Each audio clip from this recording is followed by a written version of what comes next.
Divine Thoughts, a journey to the innermost recesses of our soul. Isho മിശിഹായ്ക്ക് സ്തുതിയായിരിക്കട്ടെ. ഒരിക്കൽ കൂടി ഓശാന ഞായർ സമാഗതമായിരിക്കുന്നു. നമ്മുടെ സുറിയാനി പാരമ്പര്യത്തിൽ ഓശാന ഞായർ ലാസറിന്റെ സംഭവവുമായി ബന്ധപ്പെടുത്തിയാണ് അനുസ്മരിക്കുന്നതും ആഘോഷിക്കുന്നത്. 40-ാം വെള്ളിയാഴ്ച ലാസറിന്റെ മരണവും ഈശോ ലാസറിനെ ഉയിർപ്പിക്കുന്ന സംഭവവും നമ്മൾ അനുസ്മരിക്കുമ്പോൾ പിറ്റേ ദിവസം ശനിയാഴ്ച അറിയപ്പെടുന്നത് തന്നെ ലാസറിന്റെ ശനി എന്നാണ്. ലാസറിനെ ഉയിർപ്പിച്ചതിന് ശേഷം ഈശോ ബഥാനിയായിലുള്ള ലാസറിന്റെ മറിയത്തിന്റെയും മർത്തായുടെയും ഭവനത്തിൽ എത്തുന്നതും അവിടെ വെച്ച് ഈശോയെ സുഗന്ധതൈലം കൊണ്ട് അഭിഷേകം ചെയ്യുന്നതുമായ രംഗം നമ്മൾ യോഹന്നാന്റെ സുവിശേഷത്തിൽ കാണുന്നുണ്ട്.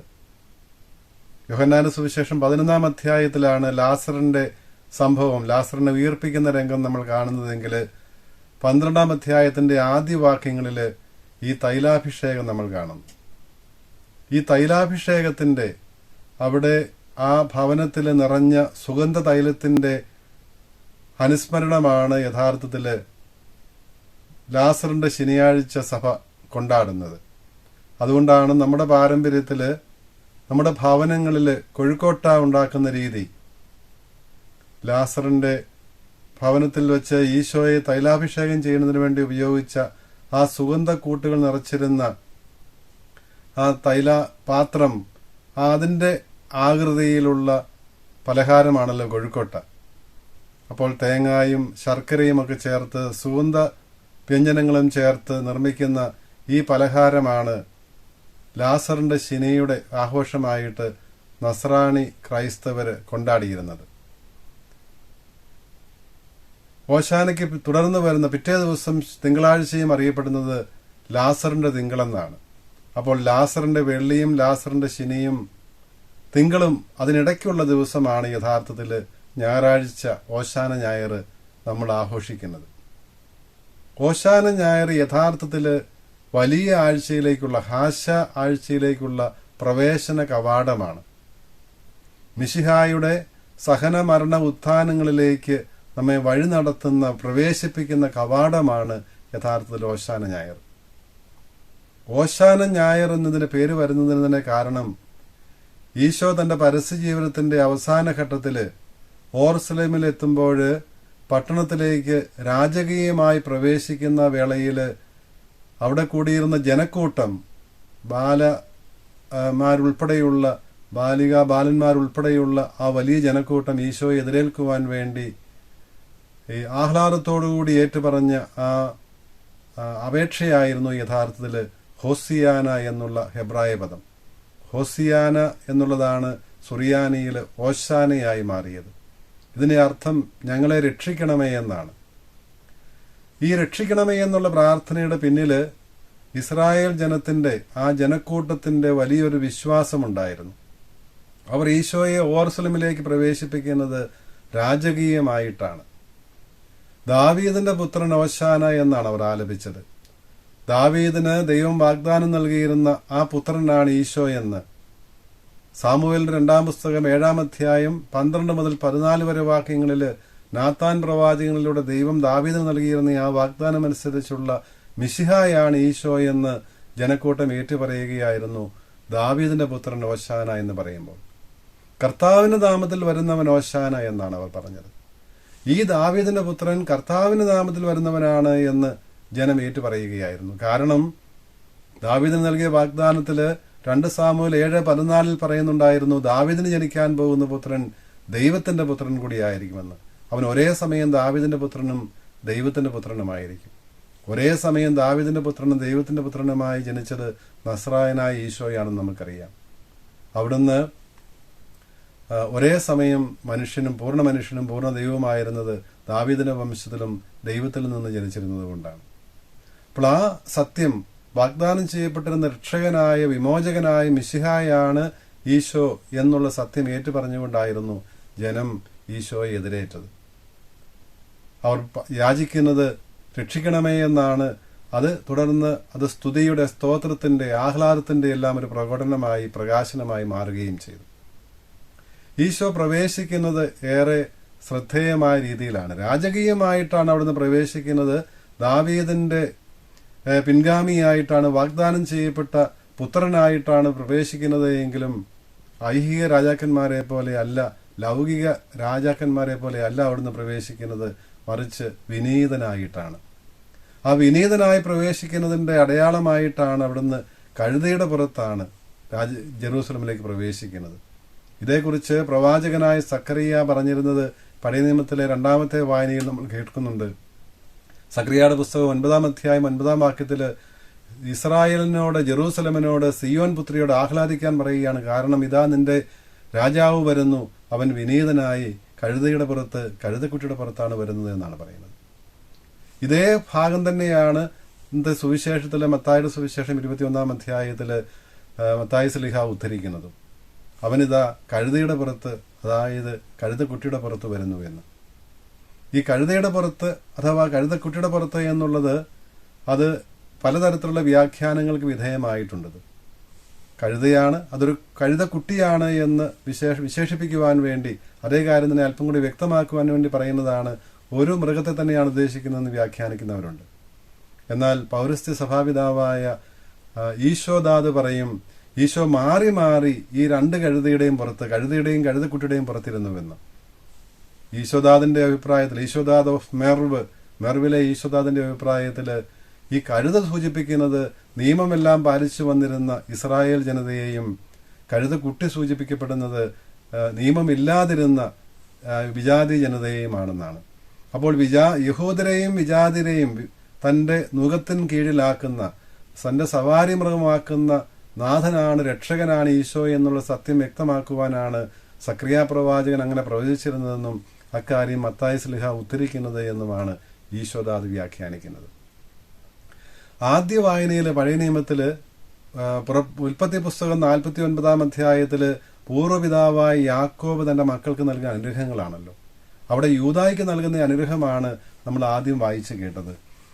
യൂദായോട് യാക്കോബ് പറയുന്നത് യൂദായെ സഹോദരന്മാർ കീർത്തിക്കുമെന്നാണ്. എന്താണ് യൂദായെ സഹോദരന്മാർ കീർത്തിക്കുന്നതിനുള്ള കാരണം? ഉൽപ്പത്തി പുസ്തകത്തിൽ നമ്മൾ കാണുന്നുണ്ട്, സഹോദരന്മാർ യൗസേപ്പിനെ വധിക്കുവാൻ ആലോചിക്കുമ്പോൾ, നശിപ്പിക്കുവാൻ ആലോചിക്കുമ്പോൾ യൂദായാണ് മുൻപോട്ട് വന്ന് പറഞ്ഞത് അവനെ കൊല്ലരുത് എന്ന്. അതുകൊണ്ടാണ് യഥാർത്ഥത്തിൽ യൗസേപ്പ് രക്ഷപ്പെടുന്നതും പിന്നീട് മിസ്രൈൻ നാട്ടിൽ അവൻ പോകുന്നതും അവിടെയുള്ള വലിയ ദാരിദ്ര്യത്തിന്റെ, പട്ടിണിയുടെ കാലത്ത് മിസ്രൈനിലെ ജനങ്ങൾക്ക് മാത്രമല്ല, മറിച്ച് യാക്കോബിന്റെ മറ്റു മക്കൾക്കും യൗസേപ്പിന്റെ മറ്റു സഹോദരന്മാർക്കും അവരുടെ മക്കൾക്കുമെല്ലാം പട്ടിണി നിവാരണത്തിന് കാരണമായി തീരുന്നതും ഈ യൂദായുടെ ഈ ഇടപെടലുകളുണ്ടായ യൗസേപ്പിന്റെ രക്ഷപ്പെടലിലൂടെയാണ്. അപ്പോൾ അക്കാരണത്താലാണ് യൂദ തന്റെ സഹോദരന്മാരാൽ പ്രകീർത്തിക്കപ്പെടുമെന്ന് യാക്കോബ് പറഞ്ഞത്. മാത്രവുമല്ല 10-ാം വാക്യത്തില് യാക്കോബ് കൂട്ടിച്ചേർത്തു, യൂദായിൽ നിന്ന് വ്യാഖ്യാനവും ചെങ്കോലും അതിന് അവകാശിയായവൻ വരുന്നത് വരെ ഒരിക്കലും ഒഴിയുകയില്ല, ഇല്ലാതാവുകയില്ല എന്ന്. 49-ാം അധ്യായം 10-ാം വാക്യത്തിലെ ഉൽപ്പത്തി പുസ്തകത്തില് 2 കാര്യങ്ങളാണ് യാക്കോബ് യൂദായെക്കുറിച്ച് പറയുന്നത്. അവനിൽ നിന്ന് വ്യാഖ്യാനവും ചെങ്കോലും ഒഴിയുകയില്ല. വ്യാഖ്യാനം സൂചിപ്പിക്കുന്നത് പ്രവാചകന്മാരെയാണെന്നും ചെങ്കോല് രാജ്യത്വത്തെയാണ് സൂചിപ്പിക്കുന്നത് എന്നും സഭാപിതാക്കന്മാർ വ്യാഖ്യാനിക്കുന്നുണ്ട്. ഇതിന് അവകാശിയായവൻ വരുന്നത് വരെ ഇതൊരിക്കലും ഇസ്രായേലിൽ നിന്ന് ഒഴിയുകയില്ല എന്നാണ് യാക്കോബ് പറഞ്ഞത്. വ്യാഖ്യാനം സൂചിപ്പിക്കുന്ന പ്രവാചകന്മാരെയാണ്. പ്രവാചകന്മാർ യഥാർത്ഥ പ്രവാചകനായ മോശയെപ്പോലുള്ള പ്രവാചകനായ ഈശോയുടെ ആഗമനം വരെ എല്ലാ കാലത്തും ഇസ്രായേലിൽ ഉണ്ടായിരുന്നു. അതുപോലെ തന്നെ രാജ്യത്വവും ഒരിക്കലും ഒഴിയുകയില്ല എന്നാണ്. യൂദായുടെ പുത്രന്മാരായിരിക്കും, യൂദായുടെ ഗോത്രമായിരിക്കും രാജവംശമായിട്ട് നിലനിൽക്കുന്നത് എന്നും യാക്കോബ് പറയുന്ന കാര്യമാണ്. യൂദായെ അനുഗ്രഹിക്കുന്ന രംഗമാണ് 49-ാം അധ്യായത്തിൽ നമ്മൾ വായിച്ചു കേട്ടത്. ജനം ഈശോയെ സ്വീകരിക്കുന്നത് തങ്ങളുടെ വസ്ത്രങ്ങൾ വഴിയിൽ വിരിച്ചുകൊണ്ടാണ്, മരച്ചില്ലകൾ വഹിച്ചുകൊണ്ടാണ്. ഇപ്രകാരം ഒരു രാജകീയമായ സ്വീകരണമാണ് ഈശോയ്ക്ക് നൽകിയത്. രാജാക്കന്മാരെ സ്വീകരിക്കുമ്പോൾ ഇപ്രകാരം വസ്ത്രങ്ങൾ വഴിയിൽ വിതറുന്നതും മരച്ചില്ലകൾ ഉയർത്തിപ്പിടിക്കുന്നതും ആഘോഷത്തിന്റെ ഭാഗമായി, ആഹ്ലാദ പ്രകടനത്തിന്റെ ഭാഗമായി ചെയ്യുന്നത് രാജാക്കന്മാരുടെ 2-ാം പുസ്തകം 9-ാം അധ്യായം 13-ാം വാക്യത്തിൽ നമ്മൾ കാണുന്നുണ്ട്. വടക്കൻ രാജ്യമായിരുന്ന ഇസ്രായേലിലെ 10ാമത്തെ രാജാവായിരുന്ന യെഹൂവിനെ സ്വീകരിക്കുവാൻ വേണ്ടി ജനങ്ങൾ ഇപ്രകാരം വസ്ത്രങ്ങൾ വഴിയിൽ വിതറുന്നതും മരച്ചില്ലകൾ ഉയർത്തി ആഹ്ലാദാരവും മുഴക്കുന്നതുമെല്ലാം നമ്മൾ കാണുന്നുണ്ട്. ഇവിടെ വസ്ത്രം ഉരിഞ്ഞു മാറ്റുന്നത്, വസ്ത്രങ്ങൾ ഉരിഞ്ഞു മാറ്റിയത് സഭാപിതാക്കന്മാർ ഈശോദാത് വീണ്ടും പറയും, മനുഷ്യന് നഷ്ടമായിരുന്ന ആ ദൈവിക മഹത്വത്തിന്റെ വസ്ത്രം, റോബ് ഓഫ് ഗ്ലോറി, അത് ആദത്തിന്റെ അനുസരണക്കേട് മൂലം മനുഷ്യന് നഷ്ടമായപ്പോൾ ദൈവം അവന് ഒരു വസ്ത്രം നൽകി, അവന്റെ ആ നഗ്നത മറയ്ക്കുന്നതിന് വേണ്ടി അവന് വസ്ത്രം നൽകിയത് കാണുന്നുണ്ട്. യഥാർത്ഥത്തിൽ ഈ വസ്ത്രം ആവശ്യമായി വന്നത് ദൈവിക മഹത്വത്തിന്റെ വസ്ത്രം അവന് നഷ്ടപ്പെട്ടതുകൊണ്ടാണ്. ദൈവിക സഹവാസത്തിലായിരുന്ന ആ ബന്ധം അവൻ നഷ്ടപ്പെടുത്തിയത് കൊണ്ടാണ്, അനുസരണക്കേട് മൂലം സംഭവിച്ചതാണ്. ഈ അനുസരണക്കേട് മൂലമാണ് ഈ വസ്ത്രം മനുഷ്യന് ആവശ്യമായി വന്നത്. അപ്പോൾ ഇതാണ് അവൻ ഉരിഞ്ഞു മാറ്റുന്നത്. എന്തിനു വേണ്ടി?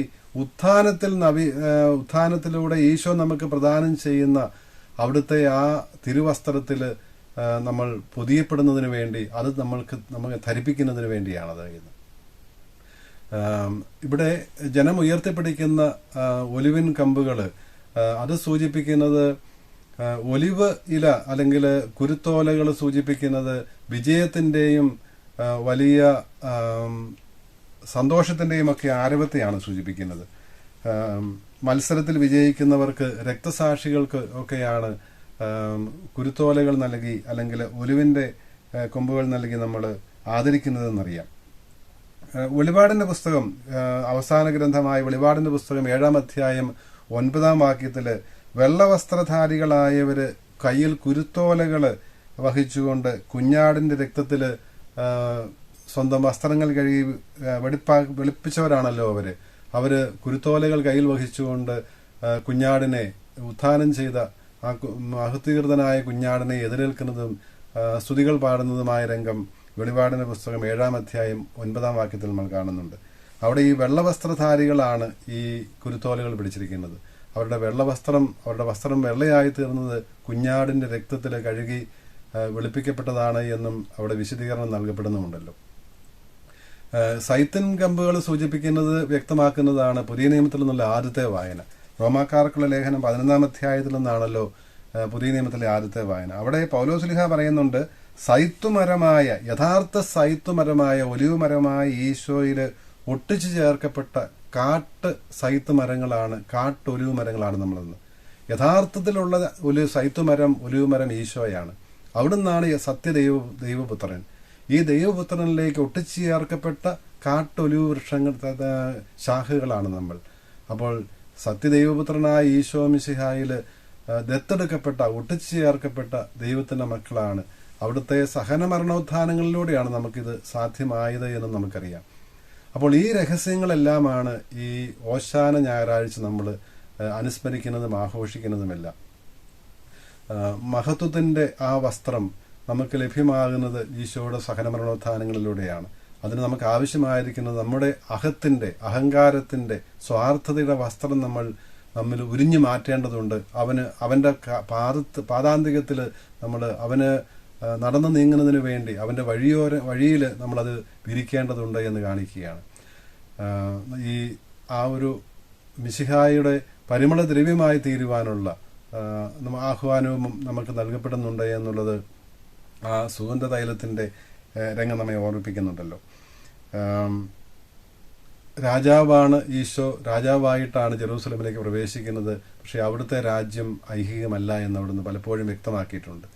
ഇസ്രായേൽ ജനം പ്രതീക്ഷിച്ചിരുന്നത് പോലെയോ അല്ലെങ്കിൽ ശിഷ്യന്മാർ പ്രതീക്ഷിച്ചിരുന്നത് പോലെയുള്ള ഒരു ലൗകിക രാജാവായിരുന്നില്ല അവിടുന്ന് രാജാവായത്, മിശിഹായായത്, വിമോചകനായത്, രക്ഷകനായി ഭവിച്ചത് സഹനത്തിലൂടെയും മരണത്തിലൂടെയും ഉത്ഥാനത്തിലൂടെയുമായിരുന്നു. ഇത് തന്നെയാണ് അവിടുത്തെ അനുഗമിക്കുന്നവരുടെ വഴിയെന്നും അവിടുന്ന് വ്യക്തമാക്കിയിട്ടുണ്ട്. ഈശോ ഈ നമ്മെ അവിടുത്തെ സഹനമരണോത്ഥാനങ്ങളിൽ പങ്കു ചേർക്കുമ്പോൾ അവിടുന്ന് നമുക്ക് ജീവനിൽ പങ്കു നൽകുവാൻ വേണ്ടിയിട്ടാണ്. അവിടുത്തോടൊപ്പം നമ്മളും ഈ സഹനമരണോത്ഥാനങ്ങളിലൂടെ കടന്നു പോകുമ്പോൾ, നമ്മുടെ ജീവിതത്തിന്റെ സഹനങ്ങളും വേദനകളും നമ്മൾ സ്വീകരിക്കുമ്പോൾ നമുക്കും അവിടുന്ന് പ്രദാനം ചെയ്യുന്ന, അവിടുത്തെ ആ രക്ഷാ സംഭവത്തിലൂടെ അവിടുന്ന് നമുക്ക് പ്രദാനം ചെയ്തിരിക്കുന്ന നിത്യജീവനിൽ, ത്രിത്വത്തിന്റെ ജീവനിലുള്ള പങ്കുചേരലിൽ നമുക്ക് ഭാഗ്യം ലഭിക്കുകയാണ്. ആ തൃത്വത്തിൻ്റെ ജീവനിലേക്ക്. അതാണ് നവജീവൻ. അവിടുത്തെ സഹനമരണോത്ഥാനങ്ങളിൽ നമുക്ക് ലഭിക്കുന്ന ആ നവജീവൻ ഉദ്ധിതനായ മിശിഹായിലൂടെ ലഭിക്കുന്ന ആ തൃത്വത്തിൻ്റെ ജീവനിലുള്ള പങ്കുചേരലാണ്.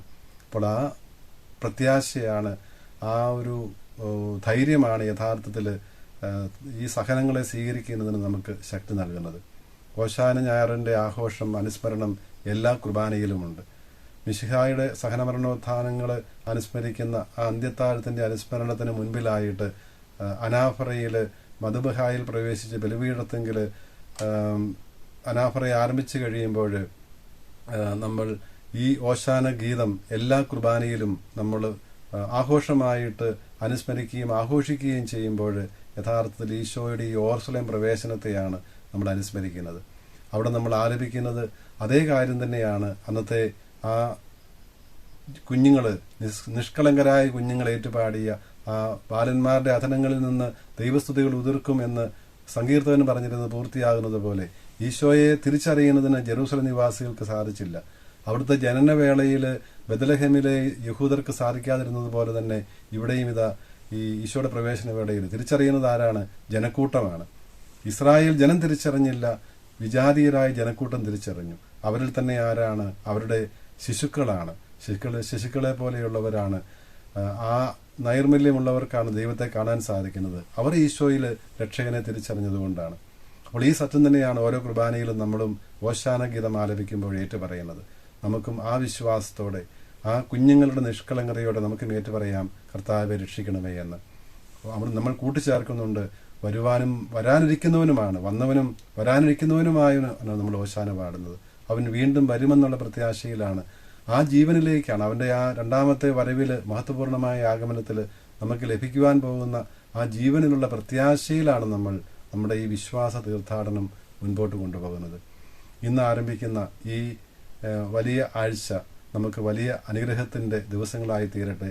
അവിടുന്ന് നൽകുന്ന ആ രക്ഷ, ആ വിമോചനം, ആ ജീവനിലുള്ള പങ്കുചേരൽ, ആ സമാധാനം നമ്മുടെയും നമ്മുടെ കുടുംബങ്ങളുടെയും കൂടെ എപ്പോഴും ഉണ്ടായിരിക്കട്ടെ. ദൈവം അനുഗ്രഹിക്കട്ടെ.